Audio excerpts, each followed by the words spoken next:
All right, hello everybody, and today we are going to be starting our clay unit. We are going to be learning how to make a pinch pot to start. You're going to get a hunk of clay.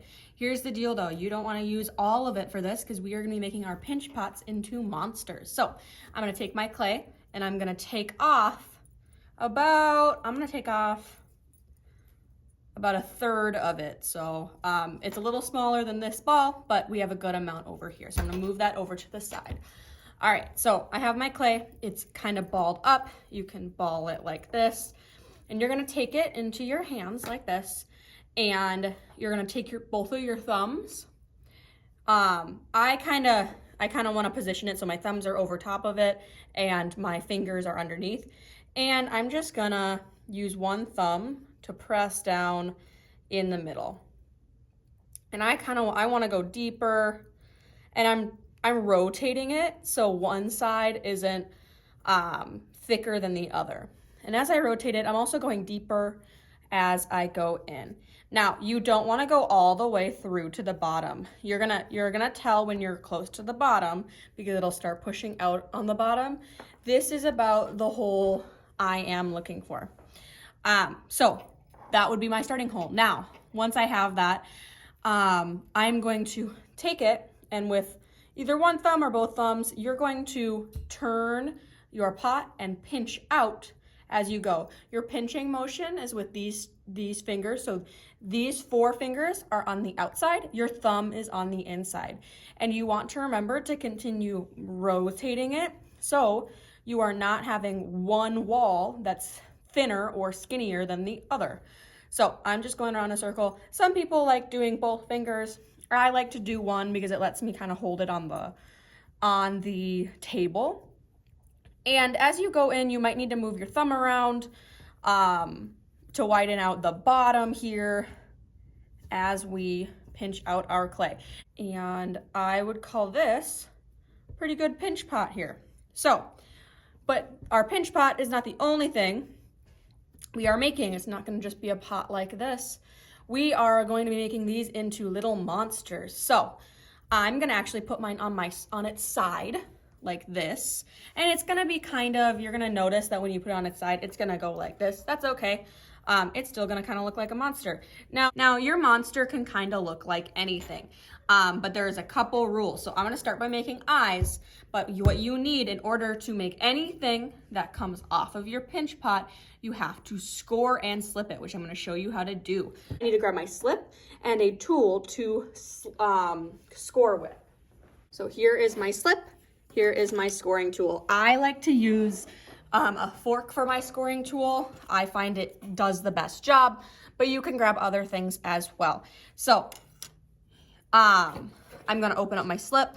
Slip is just water and clay mixed together, so there'll be chunks of clay in here.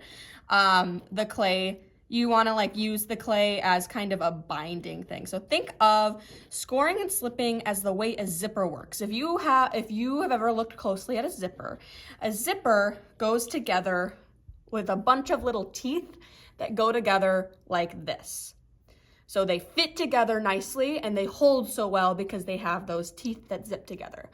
Scoring is like that. So when you score, you are making small little lines in your clay. If you do that to one side, and this is gonna be I'm just gonna make a little eyeball, and I do it to my other side, I need to score both sides in order for this to work. Why do we need to score both sides? Well, if we don't score both sides, think of your zipper again.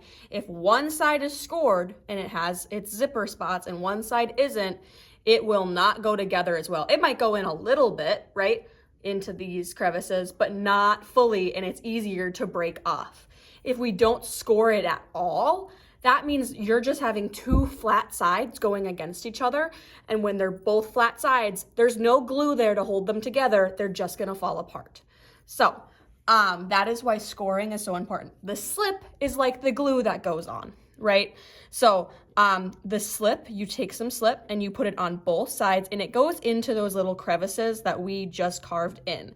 By doing that, when we put this on, we are going to kind of, I swiggle mine around a little bit to make sure it gets in. So I'm gonna score both sides. And notice how I'm making kind of X shapes when I do this. That is one good way to make sure that you are scoring well enough. So I'm gonna do that on both sides. And then I'm gonna take some slip on my eyeball, and connect it in. Now you might notice this is really flimsy right here. So I'm gonna hold it underneath as I try to put my eyeball on so it doesn't cave in on itself. All right, well, I'm starting to get my monster, right? But his mouth, I feel like, is a little empty. So I'm gonna make a tongue.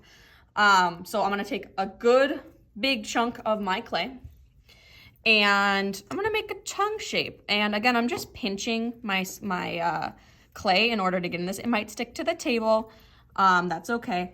Just so you know, if you're doing something with these tiny little pieces at the end, they might fall off in the kiln or in other practices. So just know that these are very hard to stay on, but you can still try them. Don't hold yourself back. Just know they might fall apart. So even mine might fall apart, and we will see.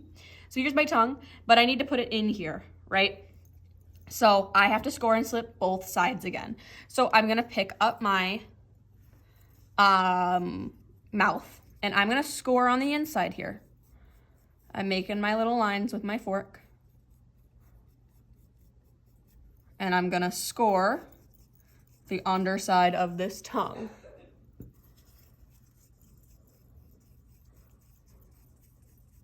Try not to press too hard. That can cause some problems if you do. All right, now I'm gonna get my slip on, put some slip in here.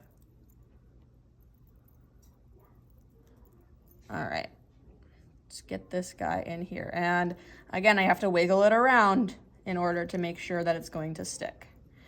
Now, I have my guy with his tongue.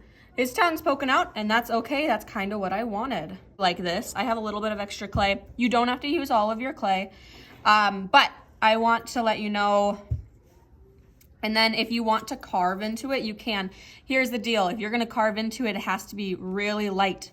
There's other tools for you to carve into. I'm not gonna grab them right now because I'm gonna just use the fork, but just know if you want to carve into it, it has to be really light. So I could carve inside, I could carve like eyeball shapes. So I'm gonna do like a circle.